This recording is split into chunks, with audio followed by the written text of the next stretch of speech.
to the BEI Nuclear Leadership Series, where we talk to people in the space pushing the industry forward. Today we have Aiman Khan, really exciting, VP Engineering Services at Candu AtkinsRéalis. I mean, your CV is pretty impressive. You held senior leadership positions at Bruce. You're the president of Women in Nuclear Canada. You're actually sitting on the board of Ontario Tech, where we are today. You have an MBA from MIT Sloan School of Management, and you actually did your bachelor's at Ontario Tech as well. So we're super excited to have you. The CV is one thing, but I would love to know why nuclear, what drew you in, what got you started in this space? So first of all, Jackson, thank you for the opportunity. Really appreciate it. And it's always extremely pleasant to be here back on campus, where I've spent a number of years studying, and it's just, I have fond memories of this university. What got me in nuclear? It's actually a fluke, and I never planned on being in nuclear. My dad was in automotive sector, working for General Motors. So automotive was actually my focus, and I started in automotive engineering at Ontario Tech. During the 2008-2009 automotive downfall, or economic downfall around the world, where automotive was impacted the most. That's where I started to shift, because the feedback I was getting from people in the sector at that time was, you're really limiting yourself by being an automotive engineer, and you may not get work if you graduate with this degree. And at that time, I did not want to leave Canada. So the only pivot was that, okay, I pivot to something that is an engineering that I would say not lose many courses on, but also keeps the same passion that I had for automotive engineering with me. So I transferred into mechanical engineering at Ontario Tech from automotive engineering. At that time, there used to be a specialization for mechatronics, and I'm dating myself, because now I believe there is a full mechatronics engineering degree at Ontario Tech. So I transferred into that. And from there, I was working as a student at ACE. So at that time, the wind tunnel facility at Ontario Tech was just being commissioned, and I was one of the students that were helping to bring that online. And during that time, I interacted with some professors, which were working in the nuclear sector, be it on boards or with projects. Since I came from applied sciences faculty in Ontario Tech, I didn't have that much exposure into the nuclear faculty. And one of the recommendations that I had from one of my professors was, you should try an engineering elective in the nuclear faculty. So I actually took a fourth-year elective, and that's what got me interested. Just learning about what nuclear power plant is and what that operation looks like. Was very unique, and learning about the Candu reactor and the fact that it's a Canadian technology, I was not aware of it. And during that time, Bruce Power was going through a refurbishment project, as well as their aging reactors were they were looking at automating a lot of their tools for inspection during outages.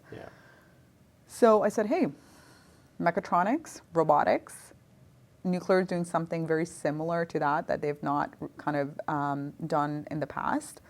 So maybe I should try it. So I actually started with Bruce Power on an internship in their specialized tooling section to look at some of the new tooling that we have now, which is using platforms or automated tools to inspect the reactors. So that's how I kind of stumbled into nuclear. Not really. It was almost a natural transition. Yeah, it wasn't a really planned out path like I had in automotive. Automotive, I had it down to the T of what I would do and what internships I would go after, what companies I would go after. Yeah. So it was a shift in the moment of just life happening. Yeah. And that's how I came to be in the nuclear sector. That's generally how it happens too. No one's life plan that they plan when they're 18 tends to work out the way they see it.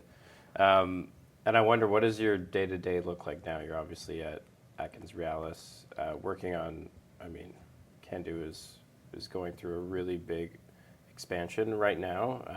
We're trying to, at least, along the new strategy. Before we get into that, what does your day-to-day sort of look like now? So my day-to-day could be anything from holding meetings with my technical staff. So I do have the reactor core of engineering with me. So from an OEM perspective, my portfolio looks at the reactor fleet domestically and internationally, and making sure safe operations of that fleet and supporting those utilities in that. So be it for license renewal, Yeah. be it for any operational issues, outages, fitness for service, that's what my team looks after. So I have the reactor core as well as balance of plant, and some other portfolios such as reactor tooling for be it inspection or for refurbishment, as well as procurement engineering and satellite offices. So it depends on my day, what I'm dealing with. In majority of the cases, it's conversations around how do we extend safe operations of a reactor, or we're going through inspections and we're dispositioning the findings on a reactor. So that's usually my day-to-day. Other than that, I travel quite often, be it domestically or internationally, to see and work closely with these utilities. And yeah, it's one of the most satisfying parts of my day is to work with my technical staff. Wow, that's quite a scope. So the federal government just released its first nuclear strategy. Really exciting time to be in the nuclear space, as we talked about a bit before this. I have some numbers which are quite interesting. So up to 10 new large-scale reactors total domestically, secure Candu technology in at least 4 new international markets by 2040. Before we get into Candu specifically, I wonder if this news is met with excitement, but also a little caution. I mean, there must be potential bottlenecks down the road. Where do you see opportunity, and where do you see some resistance to this? Like, it's a very ambitious plan. It's an extremely ambitious plan. Yeah. In terms of, I would say, bottlenecks, I think the most definite bottleneck is our resources, or our people, or our talent pool. Yeah. Because we have not seen this kind of growth in Canada before, and internationally at the same time. Then since we had new builds in Canada, which is decades ago. So that's definitely at the forefront for us in terms of how do we. The excitement is definitely there. Yeah. This is probably, I would say, once in a lifetime opportunity for Canadians, but also for the next generation, or I would say the next few generations, to have very solid work in the sector. Yeah. So it's definitely an exciting time, but we are the sector itself is worried from a perspective of how do we all come together, and how do we make sure that we have a sustainable growth in the sector. Yeah. So right now I would say near term is definitely our workforce planning. Yeah. And then Candu specifically, I read the strategy, and I think pre-strategy, a lot of the communication around nuclear growth, both domestically but globally, was really focused on next generation reactors, small modular reactors, the excitement around microreactors, and this strategy is very heavy on Candu and using Candu as a national strategy, not just a utility or not just a technology. Is that really surprising for you guys to see Candu at the center of the nuclear strategy and not necessarily focusing too much on new technology? I would say it wasn't entirely a surprise because Candu reactors are a sovereign technology. Yeah. It's a technology that is held by the federal government through AECL, and and the IP is on loan to AtkinsRéalis. I don't think it was an entirely surprise. I think how it was positioned in the strategy was that we didn't anticipate such a strong centering on Candu reactors.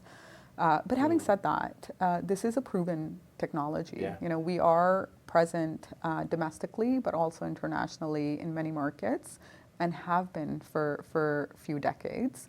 If you count up all of the reactors, we say we have the knowledge of running 1,000 years worth of reactor life knowledge. So this is not, I would say, new technology in any manner, and throughout its evolution, it has been improved. So that's one. The other is emphasis on, you know, I always say microreactors and SMRs also have their place. Yeah. And other sources of energy, right? Yeah. We're not going to combat climate change just by one technology or one kind of nuclear reactor. It has to be multiple solutions deployed where we see the right fit for them. Large-scale reactors are best for, you know, your base load, as well as your cities that have a large population or manufacturing. Microreactors or SMRs are great for smaller communities or remote communities where you have smart grids. So I think there isn't a technology that will deliver, but again, seeing Candu at the NRCan energy strategy was a pleasant surprise, but I would say not really. You know, we know that this is a sovereign technology, and as Canadians, we should be protecting that. Yeah, and it's so proven and has such an amazing record of operation as well. Right. I want to ask a little bit about exporting technology. So we have these international agreements. Let's say we have a new nation that comes to us and wants to implement Candu. What does it look like? Because I think people understand that you need technicians. You need to actually build the reactor, and you need to teach the other nation how to run it properly. But there's a whole host of other things that go into it. You need regulations. So you need your regulatory body to be up to speed. You need other professionals who are familiar with the space, whether it be lawyers familiar with nuclear. So maybe give the audience a little insight into what it takes to actually take a sovereign technology and implement it elsewhere. So one is, you know, taking a sovereign technology internationally with the talent pool you have in Canada, but also developing it in the countries that you're present in. Yeah. And that is key, right? Making sure that you are actively partnering with the right, be it lawyers, be it finance, be it even education, right? Because academia plays a big role in getting that country's workforce to be at a level to perform. The great thing is we do have a good runway for these projects, right? We're looking at anywhere from ground break to coming online 3 years, but usually there's work ahead. So any nation that is looking at it has a runway of about 10 years to coming online, which helps us to build a solid pipeline. But again, use the Canadian talent to offset that learning or accelerate that learning. Yeah. And we've done it before. We've done it in nations we've been present in, right? We've been present in South Korea, in China, in Argentina, in Romania. And building talent pool there also means working off of that talent pool. So I have satellite offices. One of the near and dear offices that I have is in Argentina, in Buenos Aires. And this is a team that also, is learning not just supporting the reactor in Embalse, Candu reactor, but also reactors internationally. Yeah. And that's going to be key on making sure that we're just not showing up just as Canadians, but also building the talent pool across the world and cross-training everybody. So there is an emphasis on building that kind of talent pool, and it's already being built. Yeah. Yeah, and I think those satellite offices probably help balance domestic responsibility with international efforts as well. And that's correct. And in terms of also, certain countries are really good at producing, let's say, materials expert or safety analyst. So we need to double down on that, right? Yeah. We need to double down on those kind of expertise that country is offering, and then cross-train even our staff against it. So that's how we're going to accelerate introducing new workforce into the sector, because the growth even from a workforce planning that is being anticipated by Canadian Nuclear Association is quite significant just to even support the domestic projects that we would have on hand. Yeah, and I'm sure that our expertise now in refurbishment and getting these projects refurbished on time, on budget, is probably another boon for our international efforts as well. And I would say we used to say on time, on budget, but I would say ahead of schedule and under budget. There we go. Has been the key, right? Yeah. And I've had the privilege of working at Bruce Power on the major component refurb project and seeing it firsthand and applying, be it innovation, be it unit over unit expertise of trades, looking at work differently, applying industrial engineering expertise to our projects, and that's what's landing us to come ahead of schedule and under budget. And we have that workforce, right? We now have been able to build our reactor core again. So this is an expertise we're readily, easily can deploy to new builds. What we do need to build around is the balance of plant or the civil side of it, which I particularly think is not a hard sell, because those expertise exist already through construction projects that we have in Canada, but around the world too. Mm-hmm. So I'm not really concerned from that perspective. The fact that we have now proven multiple reactors and refurbishments for Candu reactors to be it on time, on budget, or ahead of schedule and under budget, and that's been now the recent trend, is proving that we can deliver nuclear projects within the allotted time and budget. Yeah. And it is bringing that, I would say, confidence, not just in the sector, but with the public as well, right? We owe it to the public to make sure that we're delivering our projects as promised. Yeah. And I have a question, it may be a little off topic from this, but I wonder how much of that conversation, if a nation comes to Canada looking to implement Candu, how much of the conversation is around waste management? Because, and maybe this is more of a question for somebody at NWMO, but I think waste politics is probably the biggest barrier for the public. I think the public is very on board with nuclear and has seen it be safely run in Canada, but waste is something that people still think about. So how much of the conversation is the waste process at the end, whether it be on-site storage, cooling, that sort of thing? Surprisingly, not a lot. Yeah. And maybe because I'm in rooms that already understand what nuclear technology is.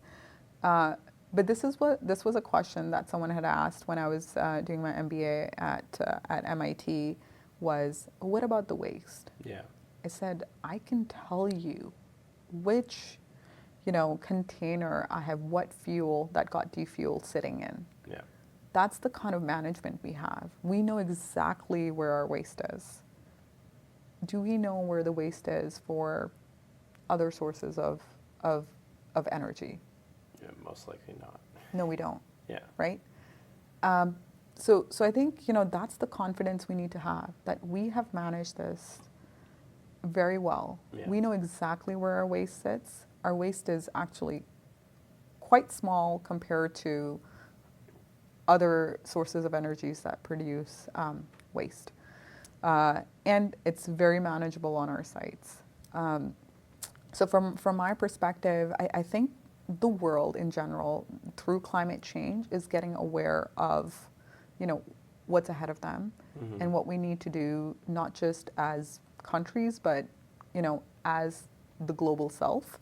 And with that, there are a lot more people that are informed about nuclear waste than they were 10 years ago. 10 years ago, people did question, are you safe working at a nuclear power plant? Yeah. And I always used to say, I think that's the safest place for me to be. Yes. Is a nuclear power plant, be it from a security perspective, from or natural disaster perspective. That's the safest place for me, is to be inside a plant. So I think now the conversation is shifting, and the conversation is shifting towards how many can we build and how fast can we build. Yeah. Yeah, no, I've toured reactors and Canadian nuclear labs and research facilities, and the security and safety is impeccable. You're monitoring 24/7 the tests you do. It's pretty sophisticated. I want to shift to Women in Nuclear Canada. You're the president. I'd love to talk about what you guys do at Women in Nuclear Canada and why DEI is so important in your nuclear journey. So Women in Nuclear Canada has, it's an organization that is one for public awareness, as well as advocating for the women in the sector. Currently, we're at 23% representation in the sector, and it drops quite drastically if you shift towards STEM/leadership jobs or executive positions. Yeah. So one of the focus inwards into the sector is to increase that representation, right? We are supposed to be expanding at a rapid speed, and we can't leave one half of, the demographic out of the picture. We need women at the table. We need women to be in the sector as engaged from a technical, be it project financing perspective, and also in leadership positions, right? The sector is expanding. I see no reason why this renaissance can't be a renaissance also of having gender parity in the sector and equal representation. We can definitely show the world from what good looks like if we lead it the right way. Why is D&I important to me? As a woman of color, it's been my lifelong story of being in rooms full of men. Yeah. Even my first year at Ontario Tech, I entered one of the classrooms and I looked around and I was the only female in that classroom. So that's been my story for over 15 years, and it has continued. So for me, it's kind of like if you can't see it, you can't be it. Yeah. So we need more women to be in roles of leadership, to be decision makers, to be at the board tables, to be leaders of various organizations, to show others that there isn't the glass ceiling, or I call it for women of color to be a concrete ceiling, is what we need to break to be there. So for me, it's a personal ambition of mine to see that happen in the sector. That's great. And I wonder, I know you guys run important conferences and you have programs. What has been the key in closing that knowledge gap for women to know, like, oh, this is a really great sector to get into? So, a couple of things. We do have a mentorship program that we mentor young women or women that are new to the sector coming into the sector. As well as we have a program called LEAP, which is a leadership program curated towards women that are high potential for various companies. And that has been, we're just entering cohort 3 for that program. And it's a phenomenal program from a perspective of it gives you the entire oversight of what the nuclear sector is, from what IESO is about, what utility is about, what does being an OEM technology provider is, what does CNSC, what part CNSC plays in the sector, as well as what are the parts of government, like what does advocacy with the government looks like. By the time you're done that program, you have a full understanding of how you would lead in the sector. And what we do for those cohorts is we bring women from various companies. So this is not just you apply and you get in. You have to be sponsored by your company. You have to be supported by a sponsor, a senior leader in that company, and be on a trajectory towards a senior leadership role. And what we're trying to do is we're trying to shorten that journey of theirs. So let's say if it was in 4 years, they could be a VP or a senior vice president or an executive vice president. Yeah. Can we shorten that to 2 years? And we've seen great successes where we've seen promotions in cohort 1 and cohort 2 happening. So that's the kind of momentum we're building, is we're saying, okay, we can't just fix the entry or the mid. We need to fix the top as well, and that's a program that has shown great success to us. That's really interesting, focusing on the top as well, because I think a lot of people go right to the root and focus on young professionals, but that's a really interesting program. But I see it, right? Having senior women leaders, they will be questioning, be it hiring, be it a young women in the room that may not be able to speak up. And I do this often, right?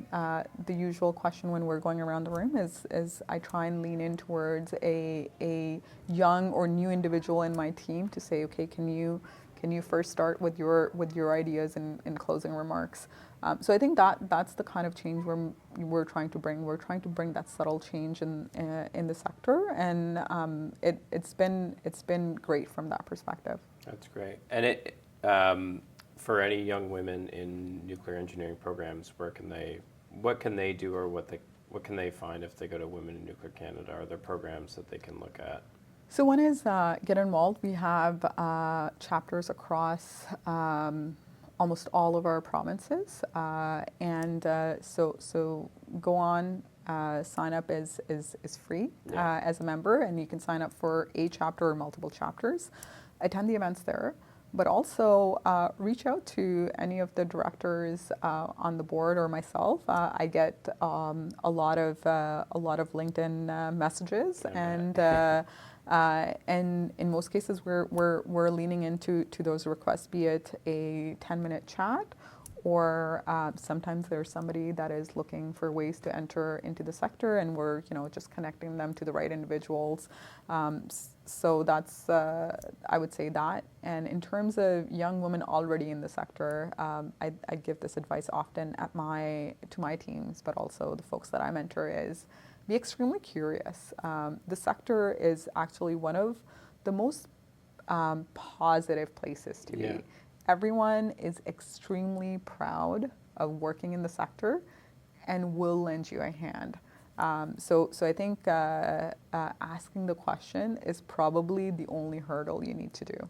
Yeah, I agree. The people I've met in nuclear are incredibly kind and really helpful and want to see you succeed. We're naming this episode Building Momentum because I think you're an excellent spokesperson for the momentum we're building in Canada. To close, I wonder what is the central thing that the industry has to get right in the next, let's say, 10 years to match the ambitions of the federal government or the provincial government, or just the ambitions of the industry itself? I think we have to be very mindful on how we're going to collaborate, and we have to collaborate on all the levels, not just, I would say, within the sector, but with academia, with the kind of researches we're doing, with even kind of advocacy we're doing with the government, and be it federal or provincial. We have to be very direct in how we're approaching that, Yeah.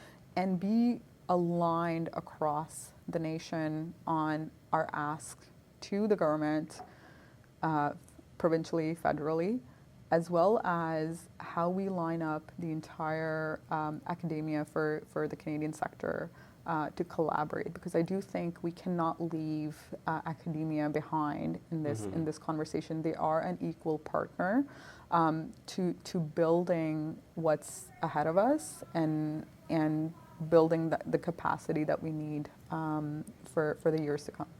For all the young engineers looking to nuclear programs, as Aiman and I talked about, it's a great time to be in Canada. It's a great time to be in Canadian nuclear.